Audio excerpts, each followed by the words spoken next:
masalan Xurram jin bo'lib juda ko'pchilik qiziqyapti, ishonganlar ham bo'lyapti, ishonmaganlar ham bo'lyapti-da. Buning ichida blogerlar ham har xil fikrlar bildiryapti. Shunga siz jin haqida nima deysiz?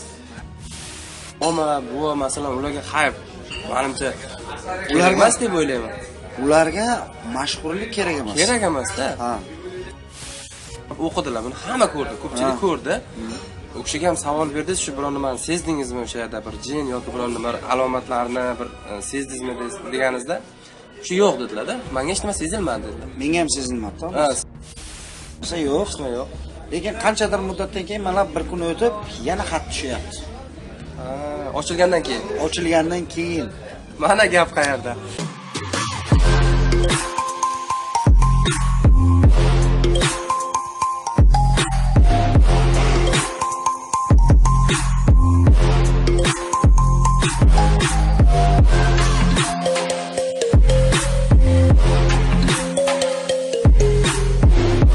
Reklamani taklif qilaman. Haqiqat olami degan kanal bor edi bir vaqtlar, hozir yopilib ketgan. Sanjar akamiz taksopark ochganlar. Bu taksoparkda siz podключать qilib kuniga 3000-4000 rubl pul ishlab olishingiz mumkin. Bemalol mana ekranda telefon nomerlarini qoldiraman. Telefon qilib Sanjar akani o'zlari bilan aloqada gaplashishlaring mumkin. Rossiyada yurgan musofirlarimiz uchun bu yaxshi ish. Bu Moskva shahrida yurgan musofirlar uchun. Barchangizga assalomu alaykum deb bugungi videoni boshladik. Azizlar, o'tgan videomda aytgandim, Nasim Xolov bilan intervyu qilaman deb, mana va'daga vafo. Nasim aka bilan uchrashdik. Hozir intervyuni boshlaymiz. Assalomu alaykum hammaga. Xabar TV, Xabar TVga alangalik salom jigarlariga. Plus savollardan boshlang. Savollardan boshlaymiz. Hozir ko'pchilikda kommentariyalarda uchragan savol bu. Jin haqiqatan ham bormi Nasim aka? Masalan, Xurram jin bo'lib juda ko'pchilik qiziqyapti, ishonganlar ham bo'lyapti, ishonmaganlar ham bo'lyapti-da. Buning ichida blogerlar ham har xil fikrlar bildiryapti. Shunga siz jin haqida nima deysiz? Endi bu videoni ko'rayotgan bo'lsalaring, mana shu videolardan juda ko'p narsaga guvoh bo'lasizlar. Guvoh bo'lganlaringga yana bittasi mana bitta ko'pchilik mana kelin deb o'ylayapti, kenja kelin deb o'ylayapti. Keyin bu bo'layotgan voqealarga yana ko'pchilik bu jin bor. Bu yerda jin deyilyapti. Endi bu yerda boshqa narsa ham kelib chiqadi. Boshqa narsa? Hozir undan oldin ham bitta narsani aytaman. Ko'pchilik mana kelin ham deb o'ylayapti. Ba'zi bir kommentariyalarda kuyovlari bor ekan bitta. Kuyovlari ham bo'lishi mumkin deyapti yoki endi shuni bo'lmayapti. Endi bu yerda hamma har xil gapiradi. Hamma har xil fikrda-da. Hamma har xil gapiryapti. Shuning uchun bu narsani lutchi borib ko'rganim ma'qul. Chunki borib ko'rsa, bu yoshi katta insonlarda gapirgan gaplarni eshitib, odam prosta shokka tushadi. Masalan, hayb temasiga deb o'ylayapti ko'pchilik, lekin yosh katta odamlar, moma, buva masalan ularga hayb, menimcha ular emas deb o'ylayman. Ularga mashhurlik kerak emas. Kerak emas-da. Ha. Ularga birinchidan mashhurlik kerak emas, ikkinchidan ular karta qo'yib pul yig'akkani yo'q. Shunday. Shu narsani odamlar tushunib olish kerak-da, birinchi o'chirib. Shuni tushunib olgandan keyin uje ikkinchi masala, bu asosiy masalaga kim yoki nima bezovta qilyapti. Ha, shunday. Tagiga yetilish kerak lekin. Ha. Tushunarli. Endi hozir mana juda ko'pchilik telefon qilishdi, boshqa qilishdi, aytishyaptiki, bu bizning ham uyimizga bo'lgan narsa. Mana necha oylar biz uyimizga ham davom etdi bu narsa. Shundan keyin endi bu mana shu bo'lgan narsani kashmirlik deyiladi. Kashmirlik bo'lishi uchun sababi bu musulmonlarga mumkin bo'lmagan narsa bu. Shunday duolarni o'qib, odam ko'rinmas odam bo'ladi. Shuni ham bo'lishi mumkin. Ha, shunday bo'lishi mumkin. Lekin mana oxirgi 9-qismni chiqarganingizda bir mulla buvani ovozingiz o'sha dam solib o'qidilar. Hamma ko'pchilik ko'rdi. U kishiga ham savol berdi, shu biron nimani sezdingizmi o'sha yerda bir jin yoki biron nima alomatlarni bir sezdingizmi deganingizda, shu yo'q dedilar-da. Menga hech nima sezilmadi. Menga ham sezilmadi. Ha, sizga ham sezilmadi. Shunga keyin yana o'ylab qoldim. Agar masalan jin shariatda shunday deb o'ylayman-da. Masalan, namoz o'qisa yoki din masalan bo'yicha bir aytilsa, jinga yoqmaydi-da, qarshilik ko'rsatadi, to'g'rimi? Agar o'sha bobo o'qigan namoz bo'lsa, bobo o'ta ilmli inson, bilaman. O'ta ilmli inson bo'lganman deydi. U bobo o'qigandan keyin shu o'qilishga xalaqit berish kerak edi, agar kim bo'lsa. Erga xalaqit berilmagan. Demak, bu yerda bir boshqa qanaqadir gap bo'lishi mumkin. Nega boshqa narsa? Biz eshitib qulflab ketdik. Ha, qoqildi. Ertasi kuni ochildi umi. Hech narsa yo'q. Lekin qanchadir muddatdan keyin mana bir kun o'tib, yana xat tushyapti. Ochilgandan keyin. Ochilgandan keyin Mana gap qayerda? Yana yana bitta narsa juda ko'pchilik narsasiga qo'g'il qildi, kirmadi deyapti-da. Lekin bobo ana shu joyda o'qib yotgan joyda men o'sha kirib Qur'onni xonasiga, koridorga, bu xonada ikkita xona orasiga yurdim, aylanib. Yurdingiz, ha, bilaman. Men aylanib yurdim. Endi aylanib yurganimda bu xonaga kirib, yoki bu xonaga koridorlarga yurganlarimda men videoga olganman. Men faqat boboni oldiga kelgandan keyin shu kadrni qo'ymoqchi edim. Что haqiqatan o'qilyapti bu yerda. Chaqirildi. Qani bo'lsa chiqsin. Shuning uchun bu yerda juda ko'pchilik tavakkal qilgan. Agar qo'rqadigan bo'lsam, bormas edim, qilmas edim. Bu ishni Yotaman ham demasdingiz. Masalan, necha marta aytdingiz mana 3-4 ta videoyozlar bor. Iloji agar imkoniyati bo'lsa, men yotaman ham dedingiz. Agar shu tekshirish tagiga yetish kerak bo'lsa dedingiz. Lekin bular aytdilar, yotish shart emas. Mahqo qilib dam solindi, masalan, bunday qilib ko'ramiz. Endi mana ko'pchilik mana o'qon bo'lib turibdi mana. Men siz Qashqadaryodan. Men o'zim hozir Qashqadaryodanman. Bekorga berganim yo'q. Chunki bu yerda oilam o'sha yerda ishim bor, zarur ishlarim bor. Shu uchun yuribman. Ana shu uchun ham o'tgan roligimda aytdimki, что может kelolmay qolishi mumkin. Qanaqadir muddatga. Shunday. Lekin bir boraman. Tagiga oxirigacha yetiladi. Kelin bo'lsa kelin javob beradi. Javob berish qanday? Kechiradi uydagilar. Chunki men uni oldindan so'radim. Kechiradi, lekin mana shu boshqa bajarilmaydi. Agar gumon iymondan ayirsa, agar kelin bo'lmasa deydi. Masalan, men hozir o'sha kelin bu ishlarni qilmayapti, kelin qilyapti degan gumondan men chiqib ketdim. O'sha kelin qilyapti deb o'ylamayman.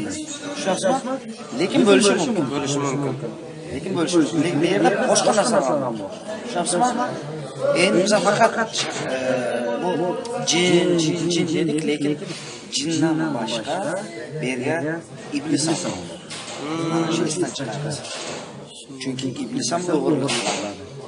Iblis ham mana shu ishlarda masalan o'zini nomiga qo'y so'ydirishni xohlaydi.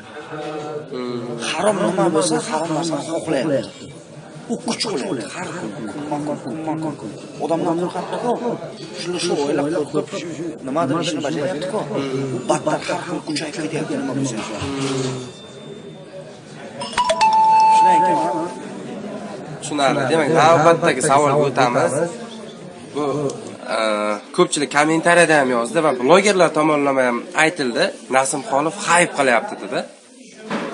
Nasim Xolov hayp qilyapti, bu bo'lmagan gap, PR qilyapti bu degan gapga nima deysiz? Masalan, o'sha blogerlarning o'zlari hayp qilmadimikan degan savol bo'lyapti-da. Hayp orqasida. Yerda bundayda men masalan bitta atverkani olib turibman borku, hayp qilaman desam qila olaman. Xalas. Atverkani olib turibman. Keyin shu atverkaga ham qarshi chiqadi o'zi. Ba'zi bir blogerlar chiqadiki, yo'q, uni qo'lidagi cho'pdan u plastmassa emas deb chiqadi. Boshqalari chiqadi, yo'q, u plastmassa, sen cho'p deb adashyapsan deb. U endi kim hayp qilyapti bu yerda? Siz bunday olsa, o'sha temani trendga chiqardingiz. O'sha tema ham hayp bo'ldi, butun hamma ko'pchilik ko'ryapti va har bitta videoingiz trendga chiqyapti. Bu yaxshi natija, bloger sifatida aytsam. Lekin bu narsaga aralashgan odamlarning o'zi, shaxsan men o'zim ham bunday olsa, fikr bildirib chiqamiz, lekin aslida haypga baribir aralashyapmiz. Endi bitta narsa aytay. Hammani omadini bersin. Bu birinchi o'chiratda. Men mana shu kungacha bironta bloger uni подписчиgiga qaramaganman. Birontasiga jalba taylab bir narsa qilgan inson emasman. Bo'lmasa videosi ko'pchilik Hozirda o'zi ham, mana данный moment hozirda o'zi ham kamiga bir 45 ta blogerdan nima borda menga. Jalba taylayman desam. Videosida olgan. Videomni olgan. Hammasi. Hech bunday men, пожалуйста, с удовольствием, mana hozir ham ayta olaman. Agar ba'zi blogerlar ko'rakkan bo'lsa, bemalol shu kanaldan nima chiqayotgan bo'lsa, qo'yaversin. Bu qaysidir ma'noda o'zizga ham plusda, bu masalan sizning videongizni olib kanalga qo'yish ko'pchilik ham taniydi. Ya'ni ochiq, bu ochiq platforma. Bu narsaga meni videomdan foydalanma, bunda qilma degan narsa yo'q menda. Lekin birinchi temamizga qaytamiz. Birinchi Xuramjin haqida qilgan videongizda Jumanazar akadan o'tib ketdi degandiz-ku. Birinchisiga aytdingiz. Lekin o'sha gap ustidan chiqdi, haqiqatan ham o'tib ketdi o'sha tema. O'tib ketdi, sababi endi u bitta kamchilik qolyapti, televideniyaga chiqsa bo'ldi. Televideniya ham hali chaqirsa kerak bu ahvolda. Endi sizni chaqiradi menimcha. Endi bo'lishi mumkin-ku, lekin nima deydi? Bu endi bu yerda juda qiziq narsalar bor. Qiziq narsalar-a. O'sha uchun ham odamlar qiziqib ko'ryapti-da. Chunki haqiqatdan ham hayotimizda uchragan, ba'zi bir insonlarning hayotiga uchragan narsalar bor-da. Bu narsani hozirgacha tagiga yetilmagan, tushunyapsizmi? Shundan keyin ko'p narsalar bor. Bu narsani islomdan topsa bo'ladi. Isbotlab berishga. Lekin men o'sha jin borligiga qaysidir ma'noda ishonayotganim, o'sha uy juda ham chekkanligida ekan. Juda chekkalik, uncha bunday bir mahalla, bir qo'shni ko'p emas-da, qo'shni kam. U tomonlarda bo'lishi ham mumkin deyman-da, masalan. Qaysidir ma'noda bo'lishi mumkin. Men ham shunday deb o'ylayman, chunki jinda 3 xili bor. 3 xil deganim mana 3 xil toifada. Toifa qanday mana? O'zi aslida bunday glavnidan olib keladigan bo'lsak, boshidan olib keladigan bo'lsak, musulmon jinlar bor, kofir jinlar bor. Endi mana shu musulmonlarda ham turi ko'p, kofirlarda ham turi ko'p. Xuddi odamlarda. Odamlarda umuman farq qilmaydi.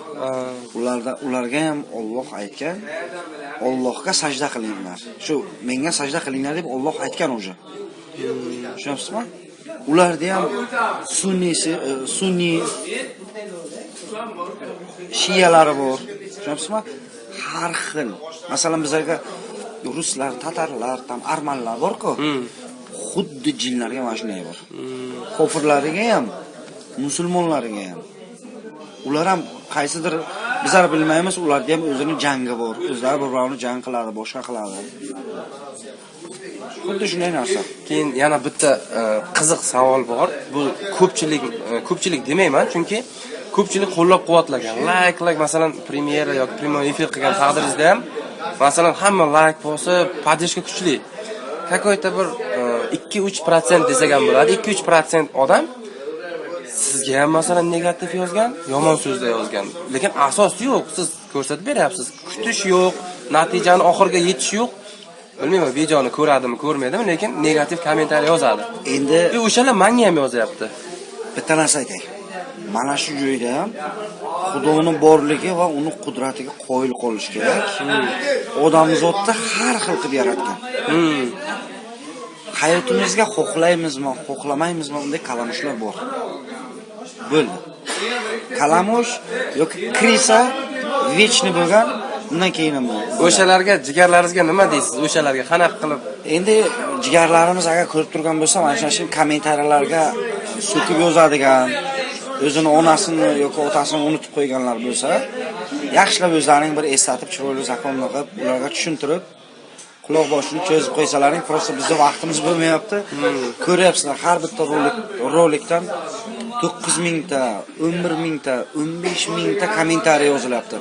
Buncha kommentariyalarni qarab o'qib chiqishga uspet qilib bo'lmaydi. Lekin siz kommentariyani ko'proq o'qiydigan blogerlardansiz. Bilaman. Lekin baribir endi bu fizikga to'g'ri kelmaydi-da. Bu odam vaqt yetmaydi. Endi qaranglar. Endi mana oxirgi roligimda Nasim deyapti, seni bunchalikka birinchi marta ko'ryapman, sen ko'zlaringdan ko'rinib turib qo'rqakaningni deyapti. Shunday deb yozgan kommentariya. Endi bu kommentariyaga men javob beradigan bo'lsam, men 3 kun, 4 kun Uxlaganim yo'q prosta. Uxlab bo'lmayapti, chunki sizlar har kuni talab qilyapsizlar. Video qo'y, qani, nima bo'ldi, davomini qo'y deb. Trend ko'tarib. Men bir videoni qo'yib, ikkinchi videoni qo'yish uchun men seylidan vaqtim kechasi bilan uje montaj qilib boshqa qilib juda qo'yib yuboryapman. Yana shu vaqtni o'zida bu shahardan bu shaharga, bu shahardan bu shaharga sakrab yuribman. O'zi ham chekkalikda borib kelish, yana montaj, yuklash. Oilasiga ham vaqt ajratilmayapti.